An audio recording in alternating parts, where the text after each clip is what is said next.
nggak berguna kan, kalau kita memanfaatkan bisa kayak gini. Bisa jadi Ini sesuatu otaknya yang Bung bernilai. Rafflesia ini. Baik-baik, luar biasa.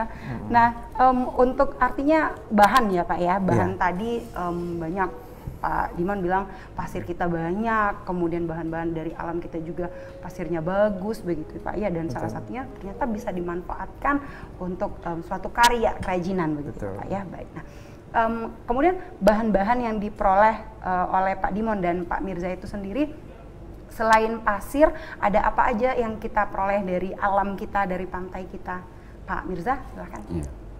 Jadi karena konsepnya dari Pak Dimon, bagaimana kita mengelola limbah yang ada di Bengkulu untuk bisa menjadikan sebuah nilai ekonomis. Jadi kita memanfaatkan limbah-limbah kayu, juga limbah-limbah kertas, untuk dibuat menjadi sebuah karya seni. Nah itu ide dari Pak Dimon agar juga karyanya tadinya kita membuat karya kan sesuai dengan hobi. Sesuai dengan hobi. Kayak gini kan. Nah, jadi tapi Pak Dimon mulai mengarahkan agar membuat produksi yang memiliki nilai untuk mengangkat seni dan budaya lokal.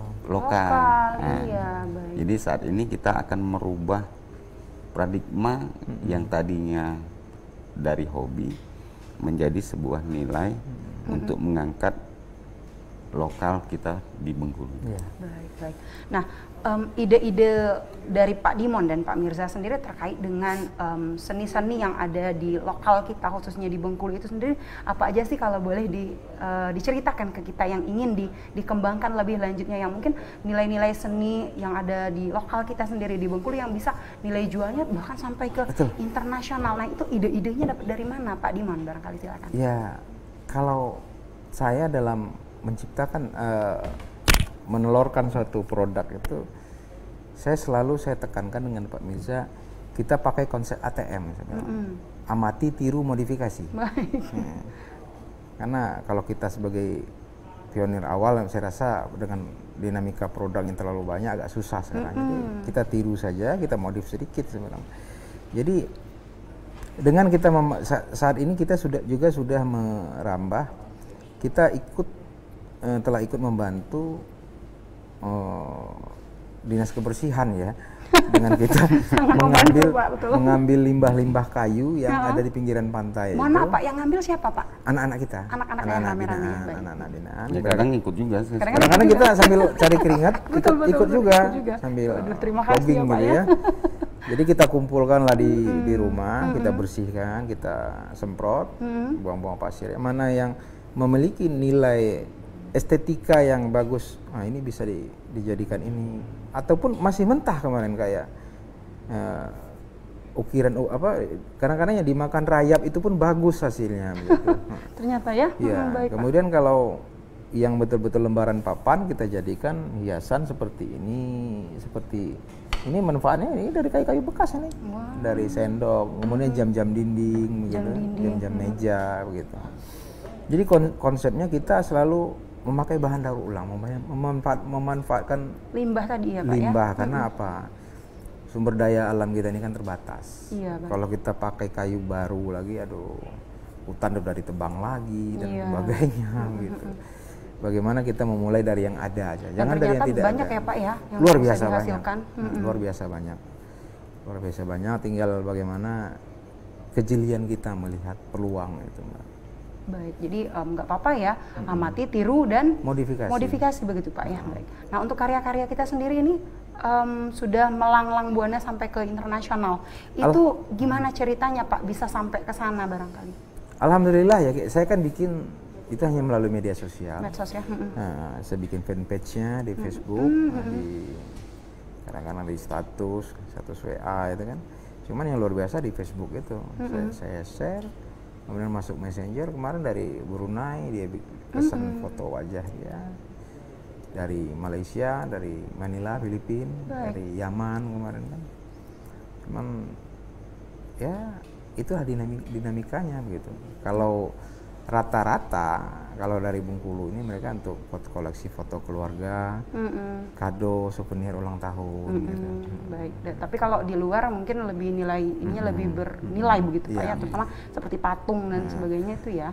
Apalagi tadi seni sketsa pasir. Seni sketsa pasir itu yang barangkali di pemikiran orang-orang adalah seni yang elegan, seni yang mahal begitu Pak ya, yang mungkin barangkali biasanya di luar dan tidak ada di lokal kita. Betul. Tapi ternyata di Bengkulu ada anak muda, katakanlah begitu Pak ya, yang bisa melakoni daripada sketsa pasir itu sendiri, dan ternyata kita bisa belajar. Nah teman-teman dan pemirsa yang ada di rumah, kita bisa belajar dari beliau bagaimana cara untuk proses pembuatan barangkali Pak ya, kemudian proses produksi, proses juga pengiriman tadi keluar, bagaimana cara promosi dan sebagainya. Mungkin barangkali kalau 35 orang tadi boleh bergabung, saya dan pemirsa barangkali boleh juga ya Pak ya? Boleh.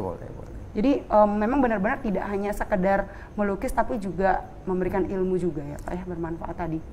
Ini kalau menurut saya, kalau saya garis bawahi, ilmu yang kita berikan itu akan terasa apabila kita sudah tiada. Bila kita sudah nggak ada nanti, ya orang pasti akan berbicara. Saya dulu yang ngajarin Bapak Syanu loh, kalau enggak. Jadi itulah intinya, berbagi itu yang bukan membuat kita kurang, malahan insya Allah dengan berbagi akan menambah apa yang ada pada kita. Ilmu-ilmu tadi semakin berkembang ya Pak ya. Jadi ke depan dengan Pak Mirza pun saya juga sampaikan, ini kan beliau bikin patung Buddha. Patung Buddha Julai namanya Pak ya? Iya, benar. Ke depan coba kita bikin, beliau sudah susun juga konsepnya, patung yang identik dengan orang Bengkulu gitu. Gimana sih karikatur yang lucu, gambar Pak Uncu dengan peci yang miring dengan bawa sarung ya gitu. Beliau sedang desain sekarang gitu.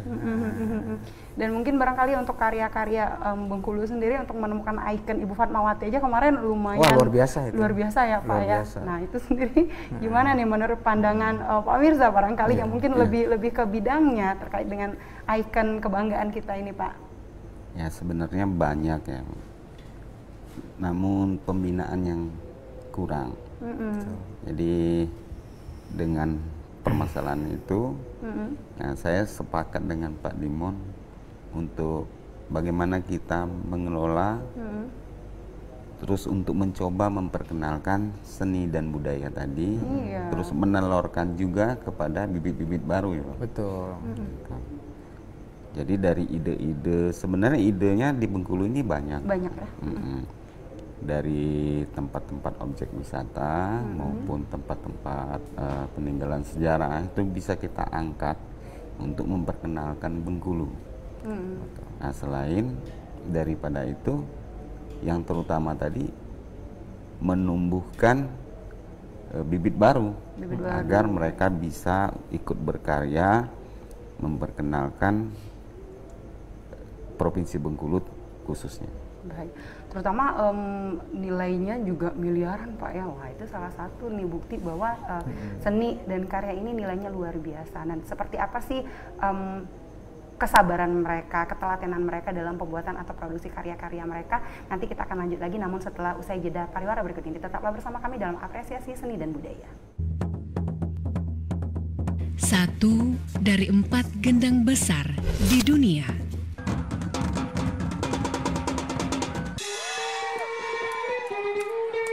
Gendang besar tanpa resonator.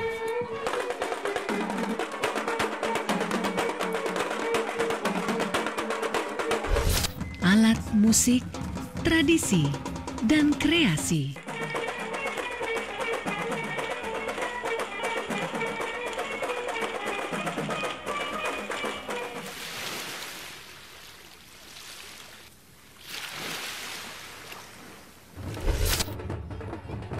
Bicara alat musik Bengkulu, bicara dol, tradisi, kearifan, bicara dol, bicara Bengkulu.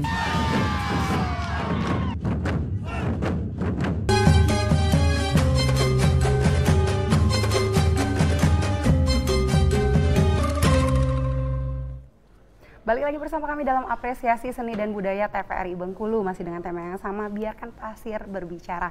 Nah, pemirsa yang ada di rumah, kami mengajak Anda untuk bergabung bersama kami dengan menghubungi line interaktif di 073621 541. Sekali lagi di 073621 541. Dan masih dengan tamu saya ada Pak Haji Mohdiman Mohlis dan Pak Mirza Subing, pelukis. Kita lanjut lagi ya Pak ya. Baik, terkait dengan ketekunan ya seorang pelukis yang ya kita tahu semua orang mungkin menggambar suatu karya satu lembar aja butuh kesabaran ekstra. Nah, sedangkan ini lukisan yang juga luar biasa dan juga karya patung yang luar biasa yang butuh ukiran dan kesabaran serta ketekunan dan keuletan. Nah, itu sendiri bagaimana cara mendapatkan kesabaran yang luar biasa ini Pak Diman, mungkin diawali, silakan Pak. Sabar itu kan kalau menurut saya itu berawal dari istiqomah gitu. Istiqomah, baik Pak. Ya. Kalau kita menghadapi hidup ini tidak gerasa gerusu, ya kita hadapi dengan mengalir saja, insya Allah bisa kesabaran itu kita hadapi.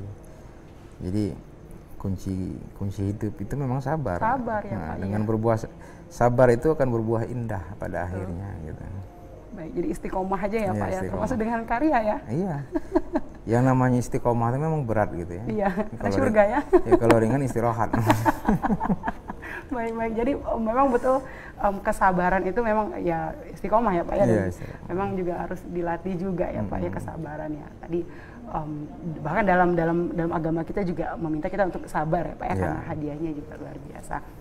Jadi itu. Kalau untuk ketekunannya sendiri latihan-latihan barangkali Pak? Memang dalam latihan anak-anak itu ya macam-macam karakter ya, susah. Ya, cuman di situ. Jadi ngelatih karakter juga ya? Iya, di situ kita mempelajari. Kadang-kadang yang si A misalnya bawaannya cuek, yang si B bawaannya agak iseng gitu ya. Bagaimana kita memanage mereka, melatih kesabaran mereka. Ya, jadi yang dibutuhkan di sini ini sebenarnya bukan ilmu melukisnya, Mbak. Kalau bagi saya pribadi ya, cuman ilmu manajemen sumber daya manusia dan manajerial skillnya, bagaimana kita memanage mereka. Baik. Si A jagonya begini, nah kita arahkan dia di bidang ini. Ada mereka yang jago melukis, ada yang jago di finishing, ada yang jago di amplas, bagian pengamplasan. Oh, dibagi ya Pak ya? Jadi kita bagi, kita lihat, saya lihat mereka bekerja tuh begini. Baik. Ya, alhamdulillah dengan kita manage secara bagus, ya itu bisa menghasilkan hasil yang optimal. Baik. Nah, untuk proses pembuatan sketsa pasir ini sendiri, Pak, satu bingkainya itu berapa lama sih yang kita butuhkan? Itu kan prosesnya dari awal setelah disketsa, kemudian kita taburi pasir, nah, kemudian dijemur. Proses penjemuran itu tergantung sinar matahari gitu. Baik. Habis itu baru penebalan yang sudah kita sketsa tadi. Dengan rapido atau spidol yang bahan yang warnanya hitam itu agak pekat, biasa kita pakai cat hitam aja. Kita sengaja tidak berwarna biar yang kita timbulkan ini kesannya vintage gitu. Kesannya vintage. Oh, vintage. begitu. Memang sengaja tidak berwarna. Iya. Tadi saya juga mau nanya pasir yang berwarna begitu. Kenapa nggak dipakai? Kita sudah, cuman kurang peminat gitu. Kurang peminat pasir yang diwarnai. Ternyata estetikanya lebih keluar dari yang vintage dari ya Pak yang ya? vintage ya, ya mereka. begitu. Dan kenapa media lukisnya itu di triplek begitu kan? Karena begini, kalau di kanvas ataupun di kertas sekarang kan aplikasi banyak, mereka print aja bisa gitu kan. Tapi dengan di triplek bagaimana mau ngeprint masuk ke printer gitu kan. Nah, jadi memang handmade gitu. Baik, dan kekinian ya Pak ya? Iya, kekinian. Kekinian sekali. Baik, nanti kita lihat produknya ya Pak ya. Iya. Tapi kita tanyakan dulu ke Pak Mirza. Kalau Pak Mirza sendiri kelihatan memang sabar ya orangnya ya. Atau enggak juga? Apa gimana nih Pak? Gimana cara mendapatkan ketekunan, keuletan dan kesabaran juga dalam membuat karya? Mungkin barangkali seni patung juga ukir Pak ya. Nah, itu kan mungkin butuh selain ketekunan, ketelitian juga satu-satu begitu. Mungkin gimana cara dapetin kesabarannya Pak Mirza? Ya, kalau kami sendiri di dalam proses pembuatan patung itu sifatnya mengalir aja. Mengalir juga, oh baik. Ya. Jadi dari tadi mengalir istiqomah begitu Pak ya ternyata. Iya. Jadi apalagi di patung kan. Jadi hanya proses step by stepnya aja yang kita lakukan. Namun di dalam untuk produksi nantinya, bagaimana seni patung itu melibatkan produksi massal. Produksi massal. Jadi dari hal tersebut, jadi tugas kami itu memproduksi molding. Jadi selain menciptakan hasil master utamanya, lalu memproduksi molding atau bahan untuk pencetaknya, agar anak-anak nanti bisa ikut di dalam proses pembuatannya. Jadi mereka hanya menuangkan bahan utama. Baik. Sambil nanti mereka juga bisa menciptakan karya-karya seni yang sesuai dengan keinginan mereka. Keinginan mereka ya. Bahkan kalau di Korea, katakanlah, mungkin saya ini agak korban drama Korea gitu ya. Itu yang saya perhatikan, mereka memang benar-benar menjadi tren, Pak. Apalagi seni kayu ini tadi ya, Pak. Mereka bisa membuat sebuah produk mungkin barangkali katakanlah furniture yang sesuai dengan mereka, keinginan mereka untuk kamar mereka atau mungkin untuk rumah mereka. Nah, itu mereka desain sendiri. Nah, harapan saya juga di Bengkulu bisa begitu. Mungkin diawali dari Pak Mirza dan teman-teman, Pak. Apalagi nilai jualnya juga tidak murah kan ya, Pak ya. Nah, terutama untuk furniture dan mungkin karya-karya yang lain. Gimana tanggapannya Pak Mirza? Sesuai dengan konsep yang diminta sama Pak Dimon. Jadi saat ini kita memfokuskan ke pengembangan untuk mengangkat seni dan budaya, khususnya Bengkulu. Jadi saat ini memang kita belum mengarah ke furniture. Jadi sifatnya hanya membuat handicraft, produk-produk yang bertemakan lokal tadi, Mbak. Lokal tadi, baik. Nah, jadi kayak bagaimana kita memperkenalkan Pantai Panjang, Benteng Marlboro, terus Rumah Soekarno, artinya Rumah Soekarno itu ada di Bengkulu. Nah, terus Benteng Marlboro itu ada di Bengkulu. Nah, itu yang perlu diangkat. Jadi ada makna yang terbersit di dalamnya begitu Pak ya. Sebenarnya ada pesan di dalamnya yang ingin mengangkat seni budaya Bengkulu. Luar biasa. Nah, mungkin cara gitu ya. Cara daripada Pak Dimon dan Pak Mirza untuk mengembangkan seni dan budaya Bengkulu, dan kemudian kenapa pengen mengembangkan itu? Nah, silakan Pak Dimon. Ya, sebenarnya begini Mbak ya. Di mana bumi dipijak, di situ langit dijunjung. Itu kalau kita berbalik ke bahasa adat kita. Kalau secara agama, hubul waton minal iman, cinta tanah air sebagian daripada iman. Nah, inilah bentuknya gitu. Wujud cinta itu bagaimana begitu? Ya kita kalau cinta itu otomatis kita harus rasa memiliki. Walaupun saya orang Bengkulu asal Minang, Pak Mirza orang Bengkulu asal Lampung, cuma kita sudah hidup di Bengkulu, mencari hidup di Bengkulu, bahkan meninggal pun nanti di Bengkulu kan. Ya kita harus kembangkan sumber daya yang ada di sini. Ini yang kita mampu ya kita lakukan begitu ya. Kita mampu melalui kreasi seni, ya kreasi seni kita lakukan. Cuman harapan kita ya kita ini kan hanya terpencar-pencar. Saya dengan mendirikan lembaga ini, lembaga pengembangan sumber daya masyarakat pesisir ini, saya hanya mengetuk hati pemerintah gitu. Agar lebih bisa memfasilitasi kita. Jadi intinya bukan ikan yang mengejar jala, tapi jala yang menangkap ikan gitu. Baik. Nah, pemerintah itu kan jala, kita ini ikan yang terserak di mana-mana. Kalau saya perhatikan dari tamu saya minggu ke minggu, ini ikan semua. Iya. Satunya. Iya. Tapi bagaimana ini ikan ini supaya bisa dikelola mungkin barangkali Pak Dimon? Betul. Saya perhatikan di sini. Kita kan sampai saat ini kan galeri hanya di rumah.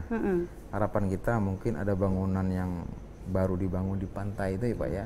Mungkin kita bisa melalui pemerintah bisa untuk galeri kita, stage kita kan, menaruh kan pajangan ukiran-ukiran sketsa pasir kita di sana, karena itu kan pintasan. Orang tidak tahu gitu mana lewat. Saya kemarin konsep saya seperti di Bali. Ya, one village, one product gitu kan. Jadi mereka hanya di rumah-rumah. Tapi setelah saya lihat, setelah 5 tahun saya jalani, aduh, agak susah ini saya bilang. Karena Bengkulu beda dengan Bali. Ya, makanya kita dengan Pak Mirza saya bicarakan, kita runut lagi, ayo ya apa melalui Dinas Pariwisata Provinsi ataupun kota nanti kita. Jadi main ke Pantai Panjang nggak sekedar main ya Pak ya? Ada di sana. Iya, ada ininya apa galerinya begitu ya. Ada seluruh hasil-hasil karya anak-anak itu. Betul. Dan mereka bisa kalau sore kan bisa ngelapak di sana sambil melukis. Bisa kita saksikan cara produksi ya Pak Diman, baik silakan. Jangan hanya sekedar makanan-makanan saja, cuman harus ini. Ini fokusnya makanan aja makanan, gitu ya, Pak ya. Makanan ini kan bersifat memang ya temporer kalau menurut. Kalau ini kan abadi. Ya namanya karya seni itu pasti abadi. Pasti abadi ya, pasti betul. Abadi. Sumber hidup bahkan ya Pak ya karya-karya ini baik.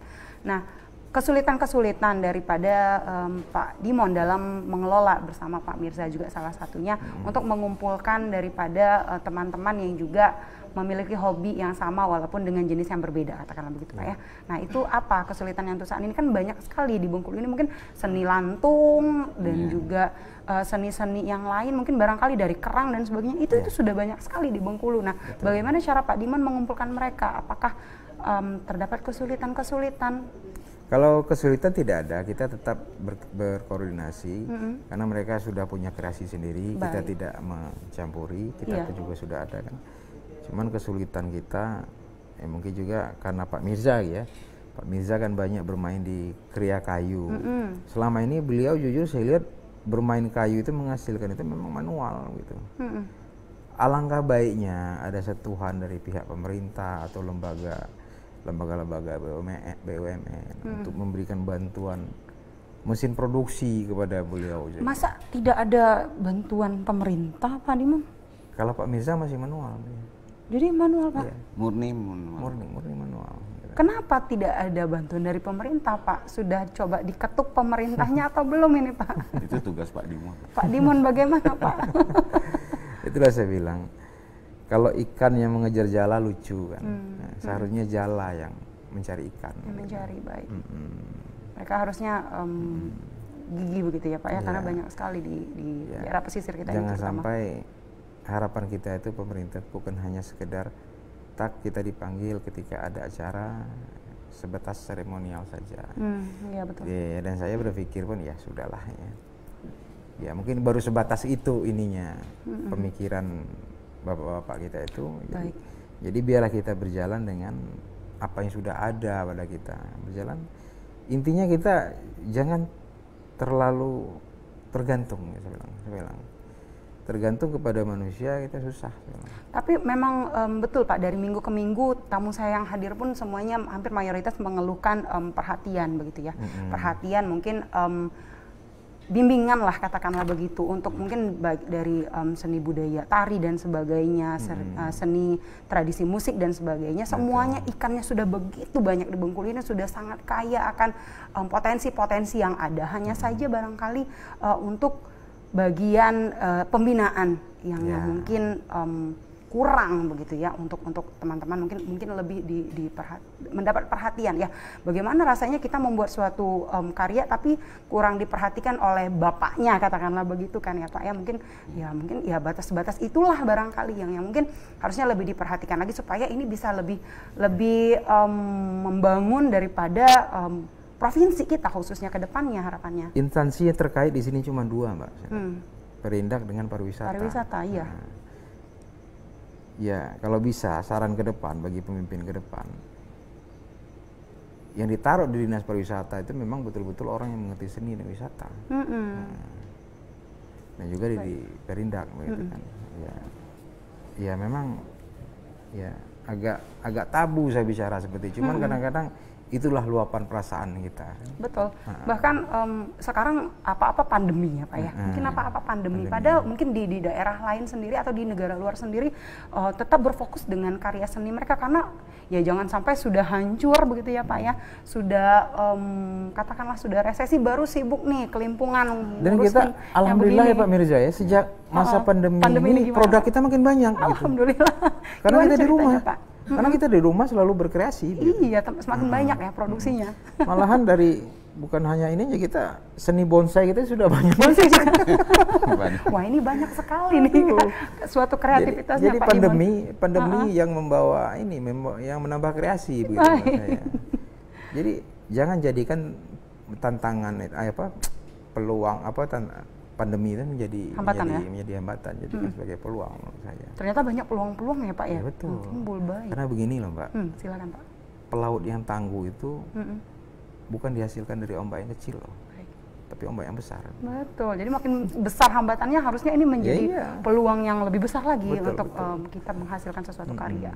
Baik, luar biasa. Jadi artinya pandemi saat ini bukan menjadi hambatan ya Pak ya, justru makin banyak dan makin rame. Terutama mungkin di bonsai tadi ya. Mungkin karena udah terlanjur cerita tentang bonsai, gimana ceritanya Pak Dimon dan Pak Mirza juga berkarya bonsai atau gimana nih? Juga. Cuma saya diarahkan sama Pak Dimon untuk menciptakan pot-pot, namun pot ini memiliki seni dan budaya Bengkulu.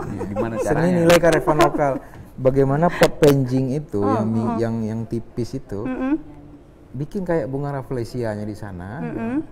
Nanti ataupun orang yang membawa beronang itu, itu nanti baru ditanamin bonsai. Itu punya nilai estetika dan mengangkat nilai kearifan lokal. Betul. Nah, beliau karena setuju. Betul Pak. Dan sekarang nilai minatnya luar biasa ya Pak ya. Betul. Apalagi ini mungkin seperti contoh karya-karya yang di kanan mungkin bisa dibantu teman-teman. Untuk karya yang di kanan bisa dibantu. Saya mau memperlihatkan ke pemirsa yang ada di rumah salah satu contoh karya dari Pak Mirza, mungkin yang bisa memiliki nilai estetika yang tinggi ya Pak ya. Barangkali di rumah-rumah nih bisa dibantu kru. Ini kayak patung ini Mbak. Ini contohnya salah satu juga. Patung. Nih ya, ini bisa ditaruh di teras kan ya? Ya di teras, di pilar-pilar rumah. Iya, ini dia.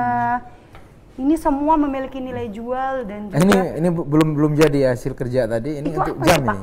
Ini untuk jam, baik. ini untuk tempat pena. Iya.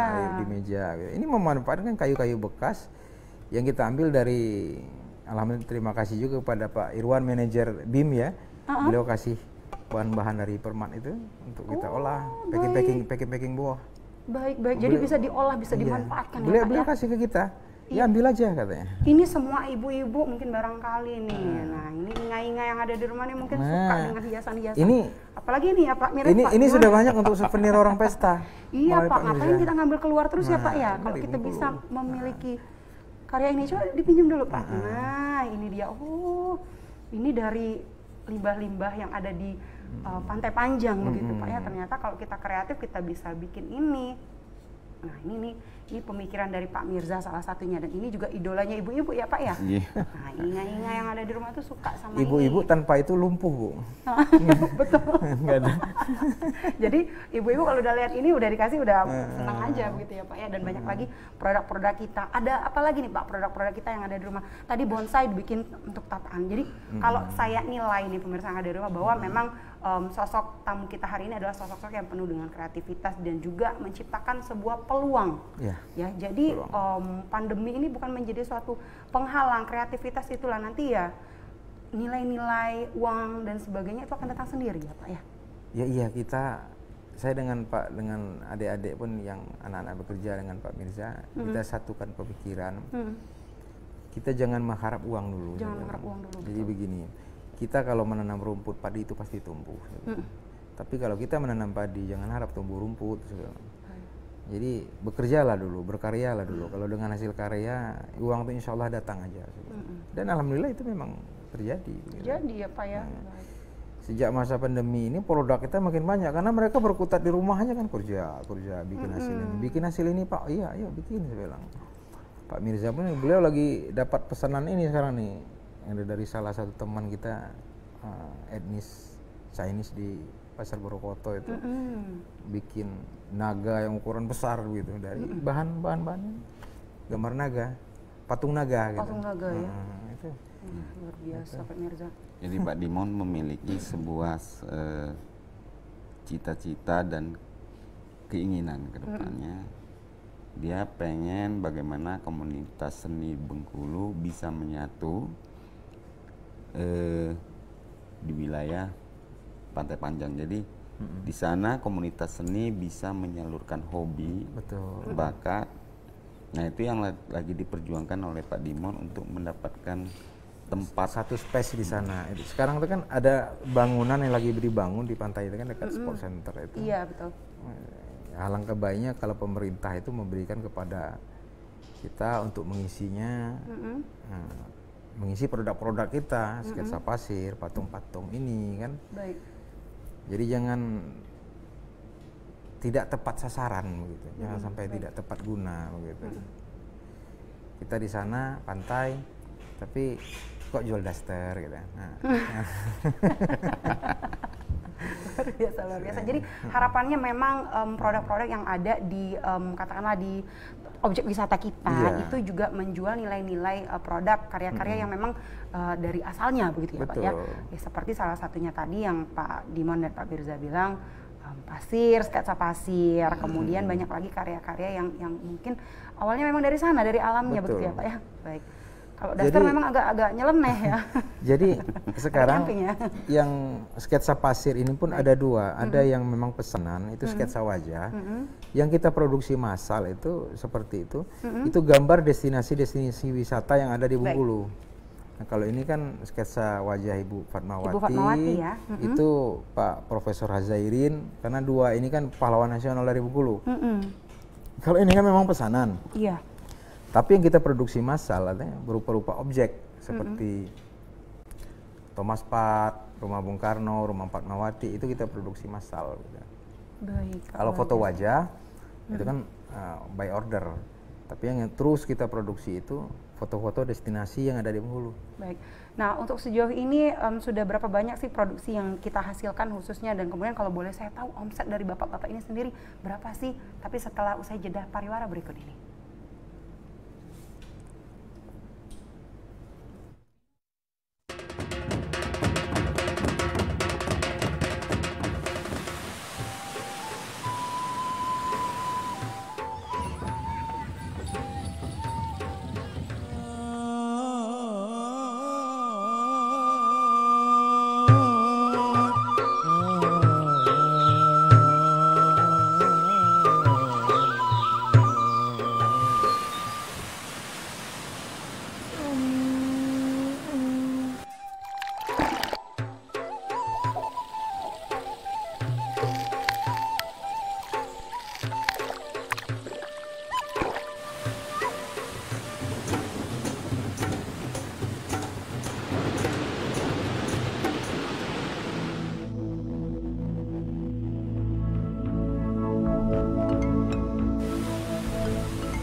Terima kasih Anda masih setia bersama kami dalam Apresiasi Budaya TPRI Bengkulu dan masih dengan tema yang sama, biarkan pasir berbicara.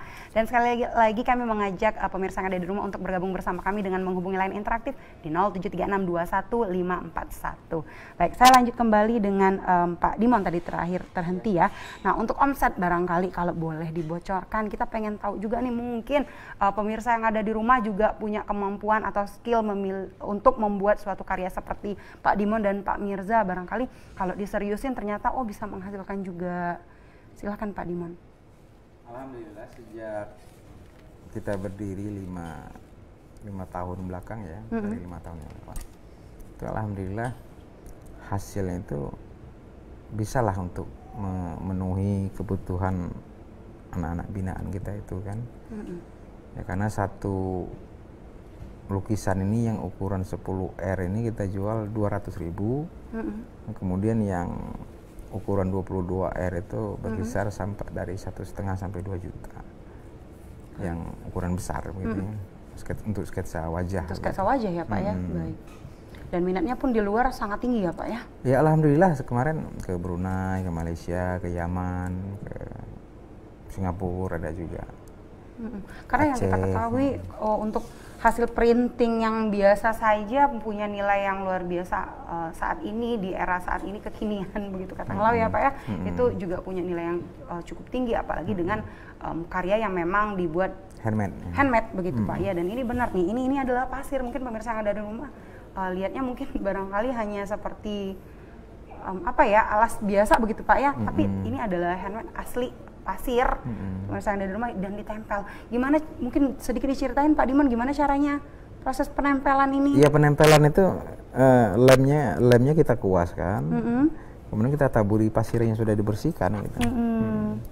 Sehingga bisa melekat seperti itu. Baik, ini untuk yang ukuran kecil ya? 10R itu. 10R ini ya Pak ya. Kalau yang besar tadi 22R. 22R bisa sampai jutaan nilainya ya. Baik. Wah, ini jadi menarik sekali. Filosofi pasir ini, Mbak. Filosofi pasir. Nah, cerita yang dihasilkan itu apa sebenarnya, atau makna yang ingin disampaikan itu apa? Pasir ini kalau dia sebutir, mungkin tidak ada arti begitu. Tapi kalau dia bersatu, bergabung, jangankan lukisan pasir, apartemen pun berdiri dengan dia kan. Hebat ya filosofi pasir ini ya. Dan pasir ini semakin digenggam dia akan semakin lepas gitu. Betul. Cobalah Mbak genggam pasir itu, makin digenggam dia akan makin lepas. Jadi megangnya itu antara dengan perasaan aja. Gitu. Baik. Jadi filosofinya apa, semakin digenggam dia akan semakin lepas? Gitu, jadi maknanya kita dalam hidup ini ya biasa-biasa saja lah. Betul. Jangan terlalu berlebihan. Menggenggam sesuatu terlalu kuat ya Pak ya? Ya, peganglah sesuatu itu dengan biasa-biasa saja, sayangi dengan biasa saja. Karena kalau kita dia lepas pun kita tidak merasa kecewa. Gitu. Dan berlebihan pun dipegang juga akan keluar sendiri begitu ya, akan terbuang sendiri begitu ya Pak ya, betul-betul. Ya ini dalam sebenarnya makna yang disampaikan oleh Pak Dimon bahwa filosofi pasir katakanlah tadi itu seperti kehidupan kita. Semakin kita genggam dunia ini, maka dunia ini akan lepas dengan sendirinya, karena hakikatnya bukan punya kita begitu Pak ya. Oke, luar biasa sekali. Wah, ini hebat sekali Pak, saya nggak kepikiran Pak. Dan pasir itu setia loh Mbak. Pasir itu setia. Wah. Siang malam dia akan setia, terus menanti deburan ombak dari pinggir pantai. Baik. Dia tidak pernah beralih.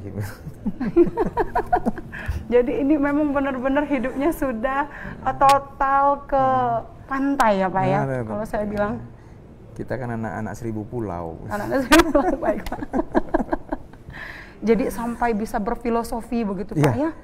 Karena alam terkembang jadi guru. Iya. Dari alam kita bisa belajar, Baik, dari alam kita bisa memetik suatu makna hidup begitu kan. Ya, itulah yang kita jalani dengan Pak Mirza, juga dengan adik-adik yang lain di galeri kita. Ya, kita dalam hidup ini mengalir saja. Baik. Mengalir saja. Karena Pak Mirza ini dulu backgroundnya ini, beliau ini seorang desain grafis, memang programmer begitu. Sekarang beralih ke dunia kriya patung, kriya kayu gitu. Ayo kita back to basic, saya bilang. Iya. Baik, luar biasa. Saya juga kan background saya konsultan politik. Iya. Lembaga survei. Kok terjun ke sini? Jadi sifat hakiki manusia itu adalah seni gitu. Seni. Iya, baik. Seni, mengapa begitu Pak? Karena kita ini kan diberikan tes oleh Allah itu kan beda-beda dalam memaknai sesuatu itu. Jadi setelah saya simpulkan memang betul, dengan seni itu hidup menjadi indah, dengan agama hidup menjadi terarah. Baik. Jadi ini karena kita sudah bahas makna hidup dan juga tadi kesenian hakikatnya. Sebenarnya makna hidup dari seorang Pak Dimon dan Pak Mirza. Mungkin saya awali ke Pak Mirza dulu ya. Makna hidup Pak Mirza sendiri itu hakikatnya untuk apa barangkali Pak Mirza? Karena tadi yang, mohon maaf nih Pak Mirza, sebelum Pak Mirza lanjutkan, tadi Pak Dimon dan Pak Mirza katakan bahwa ada yang backgroundnya programmer. Ya, kalau kita tahu ya luar biasa ya Pak ya, mending fokus ke situ aja gitu ya Pak ya. Dan saat ini pun programmer juga sangat diminati. Nah, untuk Pak Dimon sendiri ya konsultan tadi Pak ya. Kalau kita pikir memang agak jauh nih dengan kesenian yang dijalani saat ini, tapi hakikatnya adalah kembali lagi ke kesenian. Sebelum ke Pak Dimon, Pak Mirza dulu. Pak Mirza sendiri, arti hidup itu sendiri apa sih Pak sebenarnya yang dicari ini? Ya, sesuai dengan perjalanan. Jatuh bangunnya sebuah usaha. Jadi kalau saya sendiri, hidup itu sifatnya hanya mengalir. Baik. Mengalir, mengikuti apa yang terjadi. Karena seperti apapun dalam proses perjuangannya, kalau memang itu belum menjadi sebuah hak yang harus kita miliki juga nggak ada artinya. Jadi walaupun dapatnya sedikit, nggak apa-apa, ngikutin aja yang terjadi, ya nggak apa-apa. Jadi mengalir aja, Pak. Nggak ada sebuah pernyataan yang harus diperjuangkan terlalu keras, enggak. Namun hari, waktu harus tetap terisi. Jadi kalau memang mentok, jadi larinya ke produksi. Kondisi pandemi seperti ini, kita semua nggak bisa kemana-mana, kondisi usaha juga lockdown semua, jadi menyendiri, memproduksi untuk menyalurkan hobi. Baik, jadi yang bisa saya tarik adalah kalau pandangan hidup dari seorang Pak Mirza bahwa kita hidup ini harus ikhlas. Apapun sudah ada takdir dan ketentuannya, kita tinggal menjalani saja sesuai dengan kehidupan kita, asal jangan bermalas-malasan begitu Pak ya. Benar. Sesuai dengan apa, lakukan apapun yang bisa kita lakukan, sesuatu hal yang bisa kita kreasikan. Mungkin semua orang sudah memiliki bakat atau kesenian yang sudah turun langsung dari Tuhan Yang Maha Kuasa. Baik. Kalau untuk Pak Dimon sendiri bagaimana? Arti hidup dari seorang Pak Dimon hari ini terkait dengan seni budaya dan juga kehidupan. Kalau saya memandang hidup ini begini, Mbak. Allah itu bagaimana hambanya. Jadi kalau kita selalu berprasangka baik terhadap Allah, aku bagaimana persangkaan hambaku. Kalau saya itu yang saya garis bawahi, bahwasanya saya nggak pernah terpikir bakal jadi seniman, cuman persangkaan saya terhadap hal seni ini bagus gitu ya, jadilah gitu. Jadi di situ kita diajarkan untuk selalu berpikiran positif terhadap dalam menghadapi kehidupan ini. Kita harus selalu berpositif thinking, jangan gampang menyerah gitu. Karena terkadang kawan-kawan bicara zaman sekarang sulit. Memang sulit, cuman bagaimana kita bisa lepas dari kesulitan itu. Baik. Karena ulat dalam batu pun bisa makan, saya bilang. Iya. Ya itu harus jadi cambuk bagi kita bersama, saya bilang. Kalau nggak ada, ayo kita sama-sama kita cari. Seandainya ada, ayo sama-sama kita bagi, saya bilang. Itu ya konsepnya. Nggak ada sama-sama kita cari, kalau ada sama-sama kita bagi, itu insya Allah aman. Jadi tetaplah berprasangka baik terhadap Tuhan Yang Maha Kuasa begitu Pak ya, karena segala sesuatunya sudah diatur. Dan bahkan batu di dalam ulat di dalam batu tetap bisa hidup. Terima kasih Pak Dimon dan Pak Mirza hari ini sudah bersedia hadir memberikan banyak sekali edukasi terkait dengan seni dan budaya dan juga filosofi kehidupannya seperti filosofi pasir tadi ya. Dengan demikian selesai sudah apresiasi budaya edisi kali ini. Saya Meliza beserta kerabat kerja yang bertugas pamit dari hadapan Anda. Satu hal yang saya tarik dari perbincangan kita hari ini adalah ikhlas, positive thinking, lakukan dan kerjakanlah apa yang bisa kita lakukan sebaik mungkin. Allah Maha Baik dan Allah akan memberikan yang terbaik sesuai dengan persangkaan kita terhadapnya. Akhir kata, wassalamualaikum warahmatullahi wabarakatuh dan sampai jumpa.